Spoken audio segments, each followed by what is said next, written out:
عمران خان بمقابلہ زلفی بخاری، یہ بتائیں ابھی کیا ہوا ہے؟ زلفی بخاری صاحب یہ جو بات کر رہے ہیں یہ جانے میں انجانے میں ہو کیا رہا ہے؟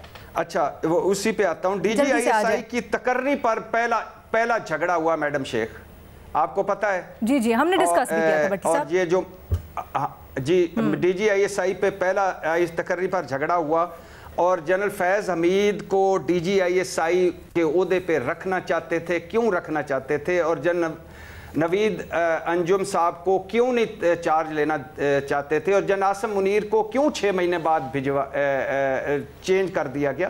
یہ ساری اسی سلسلے کی کڑیاں ہیں جو عمران خان صاحب کر رہے تھے. اور اس وقت مبینہ طور پر شامل تھے زلفی بخاری صاحب اور یہ کچن کیبنٹ ان میں، اکیلے وہ نہیں تھے. پہلی بات، اب یہ بد اعتمادی نہیں تھی، ایجنڈا تھا.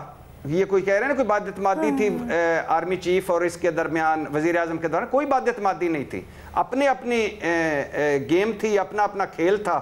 ایک پی ڈی ایم کھیل رہی تھی، ایک عمران خان صاحب کھیل رہے تھے، ایک وہ اس بچنا چاہتے تھے، یہ لانا چاہتے تھے، لہٰذا کوئی بد اعتمادی نہیں تھی، اوپن تھا.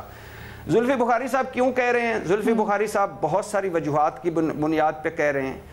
اب ان پہ بھی کیسز ہیں، ان کا سنا جا رہا تھا کہ انٹرپول میں کوئی ریڈ وارنٹ وغیرہ بھی کوئی جاری ہونا ہے. بہت ساری وہ چیزوں کے چشمدید گواہ بھی ہیں.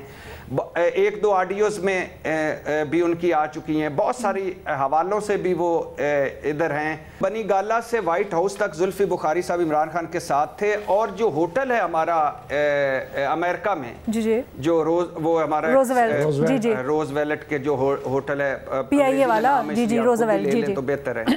تو وہ ہوٹل جو تھا وہ بھی ایک سنا ڈیل کے قریب پہنچ گیا تھا. اور اس میں بھی مبینہ طور پر زلفی بخاری صاحب اور ٹرمپ صاحب کے داماد اور کوئی بزنس ڈیل اور باقی سارا. تو زلفی بخاری صاحب یہ 2-4 رگڑائی پرانی باتیں کر کے، نہ کوئی یہ چارج شیٹ ہے، یہ سارا آگے بڑھ گیا ہے. ہاں جو کچھ ان کے حوالے سے ہے وہ آ کر فیس کریں اور اپنا جو کچھ ان کے وہ کر گئے ہیں یا کرنا چاہتے، بہت ساری باتیں لیکن ٹائم نہیں ہے، تو وہ ان کو فیس کرنا چاہیے. وہ آ کر بتائیں کہ وہ کیا کرتے رہے.